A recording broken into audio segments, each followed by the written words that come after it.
Farmers Challenge Program this year. So ang primary goal gid nato Sir Armando, kung makita nato sa pagtuon sa to ang mga eksperto no, ang average nga edad sa ato ang mga farmers, Filipino farmers naa sa 57 to 59 years old. So ilan ning ginatawag og sa ilaha pa aging nga sektor ang agrikultura. So buot pasabot ni ana gamay na lang kayo nga populasyon ang naga-engage sa agriculture o fishery sector. So usa ni kada kong hulga dinha sa ato ang ekonomiya ug sa ato ang industriya kay naman lang tamang ngita og pagkaon nato ani kinsa naman lay mo produce og pagkaon para sa atong nasod. So mao na nga ang primary goal sa Young Farmers Challenge program, mao ang pag-encourage ug pag-empower sa atong mga kabatanunan. Moingon tag mga youth in agriculture Sir Armando, naga-range ang edad ani og 18 hangtod 30 anyos. So mo sila pod na ang ato ang eligible nga mo apply aning Young Farmers Challenge program. So gusto nato nga tan-aw nato ang atong mindset dapat sa agriculture and fishery sector as a business, as an enterprise. So the agriculture and fishery sector is a viable, pwede kay siya, and a profitable career. So makaginansya gyud ta. So we want to show sa ato ang mga kabatan-unan nga farming is more than kaning traditional nga pagpanginabuhi or livelihood, but we should see farming as a modern, technology driven because gagamit na tag technology, and an innovative business. So para sa mga successful nga mga aplikante ani Sir Armando, kini manggong programaha tama ka nagahatag nig financial grant atong mga successful nga applicant. So dinhi sa to ang Young Farmers Challenge 2025 startup component, tulo man gud siya kahugna sa grant. So for example, mapili mo as a awardee sa provincial level, so 80,000 na ang ihatag as a startup capital, 80,000. Tapos out of katong mga provincial awardees sa provincial level, mupili na po tag regional. So balik kung makadawat na mo 80,000, inyuha man tong i-implement inyuhang gi-propose nga proyekto or business enterprise. So pag makita dito sa mga naga-survey sa ato ang team sa YFC nga kanang okay, viable, and profitable gyud ang inyuhang agri-enterprise, so magpili na po regional level. Ang makadaog ana 150,000. Unya from the regional level mupili na po na din hangtod sa national level, mupili og mudaog og 300,000 nga grant. So dili lang na ingon Sir Armando nga ihatag lang ang kwarta, but katong giingon dili ka ma-awardan ana nga grant kung wala nag-succeed ang imuhang agri-enterprise, dili siya sustainable. But beyond sa kining monetary support sa grant Sir Armando, ang ato pong team nagahatag og mga kinahanglanon gyud kay nga serbisyo, especially sa business development, sama sa training. So napo na sila mentorship ang atong mga young farmers, and especially din sa pag-register sa atong business kay dapat rehistrado siya. Ginatabangan po na siya sa atong team sa AMAD ug sa YFC, and most especially sa pag-link nato din sa market. So mo to nung mag-increase lagi sir no, kay di ba last time is 50,000 lang man eh. Yes, na-increase gid siya Sir Armando para ma-encourage nato ang atong mga kabatan-unan nga mo appeal. Okay. Ikaduha sir no, unsa mga specific qualities or business ideas ang ginapangita para sa mga proposals? Okay. Ang ilang mga proposal, ang atog yung mga ginatan-aw din first, innovative. Kung moingon tag innovative, gitan-aw nato bali Sir Armando, pinag-iisipan. So for example, tan-aw nimo imong komunidad, inyong farming community, unsa may problema sa pagpanguma dinhi?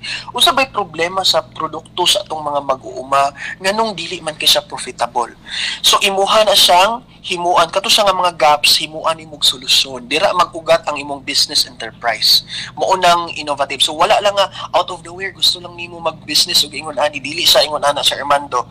Second, commercially viable. So meaning doable siya nga ay posible man dahil dili lang ni pantasya, but doable ni siya nga agri-enterprise. And dapat naa siya strong potential gyud nga for growth. And isa ana Sir Armando, dapat ato akong giingon, innovative and nasa social impact. So bali naagid siya murag purpose driven siya Sir Armando ba nga buot gini mo i-address kung unsa tong mga deep-seated nga mga problema sa inyong farming community. So nasa mga main categories, dili lang siya production, but of course katong basig imuhang agri-enterprise is about processing, pwede po digital agriculture, and katong mga supply chain solutions kanang pag for example sa karon nagagamit na og katong marketplace or sa cellphone na lang mag-market sa ilang mga produkto. So in ana Sir Armando, dili lang ingon nga production, but of course sa processing dapat din nata mag-focus sa ato ang mga proposals. So gusto nato, we welcome ideas, especially katong mga about the technology, ma-improve nato ang efficiency sa ato ang farming, and especially gyud value adding gyud sa mga produkto, dili lang sa raw materials, but tagaan na tog value i-process nato para mas mutaas ang iyahang mutaas pod ang ato ang income. Sir, unsa pod ang kuan ani sir no sa mga aron sa mag-apply, unsa mga kuan sir detalye sir about sa kanang mga documentary requirements para sa application, og asa makakuha og tabang ang mga kuan no, ang mga aplikante no, if na sila'y masinatian ng mga kakulian sir sa pagkumpleto sa ilahang mga requirements? Yes, Sir Armando. Unang-una, ang eligibility criteria gyud aning Young Farmers Challenge program startup. Katong giingon, dapat ang edad nato is katong sa bracket sa ato ang young farmers. So dapat nagapangidaron og 18 hangtod 30 anyos. Sa time sa aplikasyon niya, and then dapat natural born Filipino citizen, and dapat naasay resources, naasay network, and kanang makita gid nato nga capable gid siya mo engage sa agriculture and fishery business enterprise. And dapat ang iyang location pod sa iyahang sa farm ba na niya or sa iyahang establishment is within Davao region. So katong sa mga dili lamang gud sa ingon nga individual, katong buot pud grupo ilahang proposal bali. So dapat ang katong dili na ingon tan-aw nato ang grupo, but isa-isa all members gyud sa grupo tan-aw nato nga nakamit pud siya sa eligibility criteria katong sa edad, sa citizenship ug sa iyahang capability ug lokasyon. And then ang dili pwede ani Sir Armando, mga ineligible applicants katong mga personahe sa DA bawal. Sa nagikan ba na sa regional office, sa mga bureau o attached agency sa DA bawal na sa mo apil ani. And of course katong ilahang mga relatives, mga paryente sa ato mga opisyal o mga empleyado sa DA up to the 4th civil degree. So dili siya pwede nga mo apply ani. Mga personahe usab gikan sa provincial, municipal o city agriculturist or sa veterinary offices, dili pod pwede nga mo apply. So katong mga previous YFC awardees sa startup, upscale ug intercollegiate, kanang dili pod pwede ang katong ilang mga correspondent, ila pong mga relatives up to the 2nd civil degree. So mao ni siya ang dili pwede nga maka-apply sa tong YFC. And then documentary requirements sa Armando, akong i-advise ang ato ang mga interesado nga mga kabatanunan, bisitahon na to ang Facebook page Young Farmers Challenge Davao Region. Na sila post dito, na sila link sa tanan nga mga templates, documentary requirements na anagi dito sayo na kaayo. And then ako lang tagaan og gamayng detalye aning requirements no. So una-una gid na ang kinahanglan ang application letter nato address atong Regional Executive Director Macario D. Gonzaga. And then duly accomplished application form nga naa dito sa link nga akong giingon naa sa ilang page. And then kining business model canvas o kining activity and financial plan nga naa po dito yung template, igo na lang dyan yung i-input dito ang mga detalye. And then inyong valid ID, proof of residency, barangay certification ba na or valid ID ninyo nga nakabotang inyong home address, endorsement letter gikan sa inyong provincial, municipal or city agriculture office, tapos inyong ID photo and declaration of intent kung grupo mo declaration of intent nga gusto mo mag-create og grupo, and then mauna siya Sir Armando, makita nila dito sa link katong giingon ako Young Farmers Challenge Davao Region, naa dito tanan ang mga templates. Okay. Anyways, sir, magutala ko ni, unsa ning BMC gani? Kining BMC or Business Model Canvas, okay. mo ni kato ilahang proposal Sir Armando. One page ra ni siya. Usa ni ka sa one page pa lang naa na dito makita na tanang detalye sa gusto nga agri-enterprise atong kabatan-unan. So nganong one page man siya because gusto nato nga kanang pinag-iisipan gyud ang ilahang business model canvas, ang ilang agri-enterprise. So naa po ni siya nga template dito sa link nga akong giingon. Generally ang nakabutang gid aning business model canvas, one page lang ni siya. Unang-unang nga ginatan-aw din na ang katong giingon ako value proposition. So unsa may problema nga nakita nato dinha sa komunidad in doing business or in doing farming, unya unsa may atong gusto nga solusyon. So dira gyud magikan. And then ikaduha, unsa kinsa may gusto nato nga mga customer or mga buyer aning ato ang business. And then ikatulo, ato ang marketing channel, unsaon man nato pag-deliver, sabay mode of delivery ani, unsaon man nato pagbaligya ning ato ang produkto. And then customer relationship, so unsaon man nimo pag promote og positive relationship usab sa imong mga target customer. Tapos imuhang mga key resources, ahamang ka unsa may imong mga resources nga kailangan, key activities unsa may usually buhaton nimo ani imong business, and then key partners, cost structure katong pila may magasto in imong business given nga katong provincial level nga gratis 80,000 lang sa siya. And then lastly imuhang revenue stream, unsa may pamaagi ani para profitable siya o makaginansa. So mauna na siya Sir Armando, naka-template na dito, ilahan na lang jud ng iisa-isa dito. And katong sa imong question kung naa sila problema when it comes sa ilang aplikasyon or sa ilahang paghimo sa ilang business model canvas, muduol gid sila sa ilang municipal, city o provincial agriculture office para assist sila, matabangan sila sa itong mga counterparts dinha sa lokal nga panggamhanan. So mo na sir nga crucial gid ang business model canvas gid sir no para silang application process. Oo, tama gyud ka sir. Mao gini pinaka-crucial kay sa base na sa akong ginaingon nga segments dito sa business model canvas, dira na to makita Sir Armando ba nga kanang giplanuhan jud bitaw, pinag-iisipan nila nga dili lang ingon nga ni pop out lang kalit nga ay gusto ko mag-ingon ani, but naagid siya giplanuhan o gihuna-huna jud sa tarong. Okay. Anyway, sir, unsa mga specific examples sa mga technology or innovative approaches no nga ang mga past YFC awardees ang na-implement diri sa Davao region? So far Sir Armando, sa ako mga nabisita nga mga awardees nato sa Young Farmers Challenge program, very inspiring. Ang pinakauna na kong naadtuan katong si Alexander Balanay dira sa Puhada Bay Samati, Davao Oriental. So isa sa iyang nakita manggo dito sa ilang komunidad, pangisda sila danggit Sir Armando, kanang hinimog danggit nga bulad bali. Pero wala man sila pagtuon, wala sila kayo capability when it comes to paghimog bulad, kay mahal ba kinang bulad nga danggit Sir Armando. Pero sila wa man sila capability, ang ilang ginabuhat, ginabaligya ra nila ang ilang mga ipangisda. So usahay barat kaayo ang pagpalit in ana. So wala kay sila naka-income. So ang gihimo ni Alexander Balanay, gitudloan niya ang komunidad ug unsaon paghimo sa ilahang mga isda into dry danggit.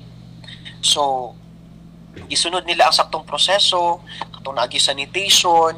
So na-value adding nga nahitabo, and katong gingon ako nga social impact kay nagka-generate sa jobs bali Sir Armando sa komunidad. Ilabi na sa mga kababayenan, kay kung mga kalalakinan dito mo'y nanagat, ang mga kababayenan sila ang nagproseso ato ilang gihimog bulad. Unya to give back also to the environment because Puhada Bay is protected siya nga landscape ang Puhada Bay. So nag-organize siya og kaning mangrove planting activities, coastal cleanup. So inana siya Sir Armando ang gusto nato ba nga socially and environmentally makatabang gid ang atong agri-enterprise. And then isa pod ang ato ang isa ka example pod katong sa New Corelia nga sa una during COVID ang mga batanon dito is wala kay ginahimo sige silag cellphone apan si isa dito ka young farmer ang iyang gihimo ning explore sa hydroponics in producing lettuce. So kinsabay gatuo nga sa kainit sa New Corelia makaproduce tag lettuce kaya itong pagtuo ba sa una dito na sa bugnaw nga lugar apan pinaagi sa kanang iyahang teknolohiya sa hydroponics nakaproduce siya, naka-income siya and then nakatabang pa siya nga ang komunidad nila makatilaw pog lettuce kaya ang lettuce biya mahal kay sa mall Sir Armando. So makatilaw sila lettuce na sila access sa safe og nutritious nga food. And this year Sir Armando, isa sa great example gyud nga na awardee na to ni siya dito sa national level nga gikan sa Davao del Sur si Jervy Robin Paterno. So ang iyahang business model canvas Aqua Plus Food Products Manufacturing. So ang iyang gibuhat dito iya pong gi-value adding ang katong mga produce sa ato ang mga mananagat dinha sa Davao del Sur. So kato ba si Balanay sir mo ba natong katong education graduate sa Dorso?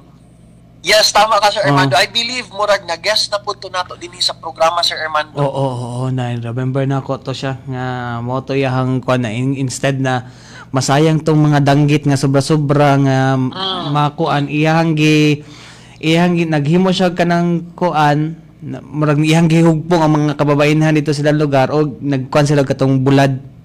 Yes, tama ka Sir Armando.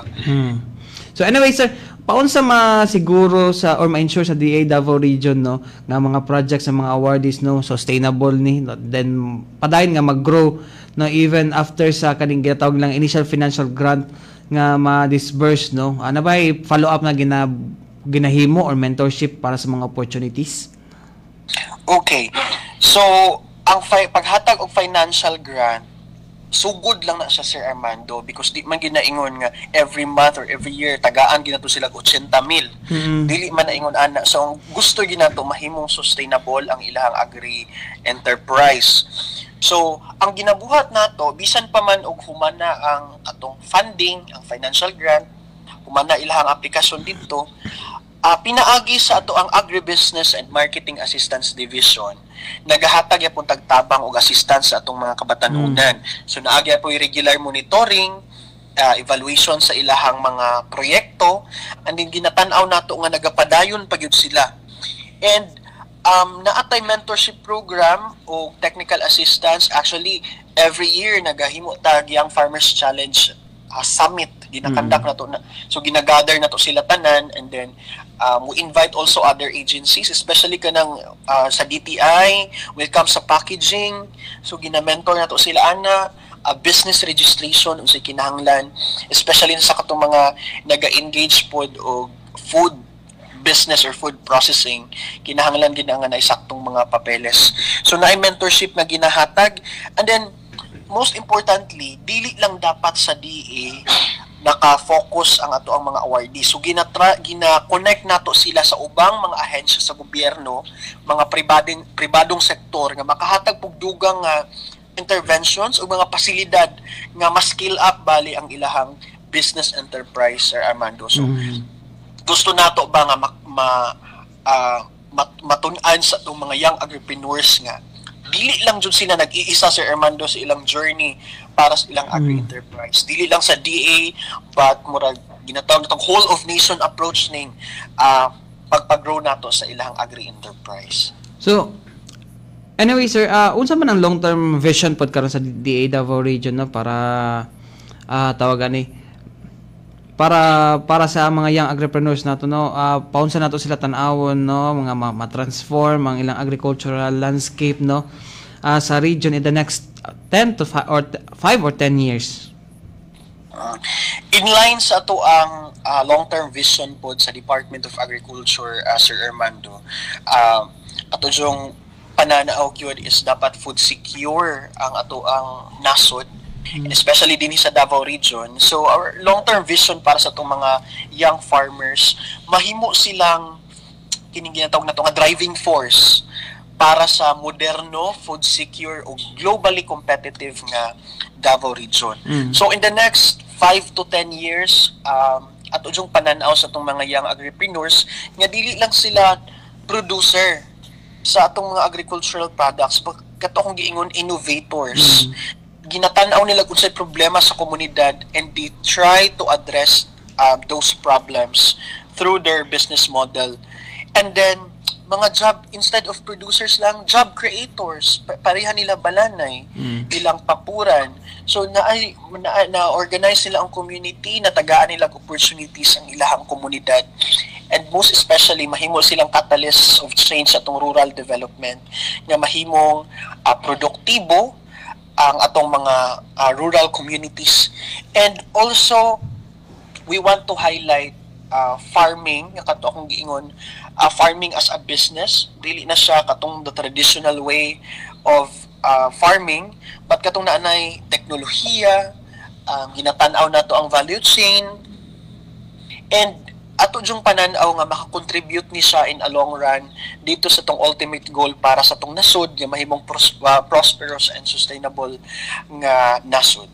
Okay. Anyway, sir, last question, sir, para sa mga young farmers or young agripreneurs nato diha no nga nagduha-duha pa nga mo join, unsa imong mensahe sa ilaha o unsa ilahang malauman no gikan sa YFC program? All right. Simple lang kaya kung mensahe ani Sir Armando, kung nagduha-duha mo, this is the time to take that bold step. Buhatan ninyo pag-apply mo. Kabalo mi nga kasabot mi nga ang pag-start og business intimidating gid siya Sir Armando. Risky ba gyud? Kanang farming is a risky business. But the DE Davao region na adinhi to provide support, mentorship og oportunidad para mahimong successful mo nga mga young farmers. Mauna mo ang purpose sa pagpanarbaho dinhi, ang pagtabang ug ang pag-assist kaninyo. So, ang YFC program, this is more than just a competition to have that financial grant, but tan-awan ninyo ang YFC as a platform nga makakap-on mo and mag-grow ninyo inyong network and inyuhang madala ang inyong agri-fishery enterprise, inyong idea into life. Dili lang taman sa imahinasyon or mga what-ifs.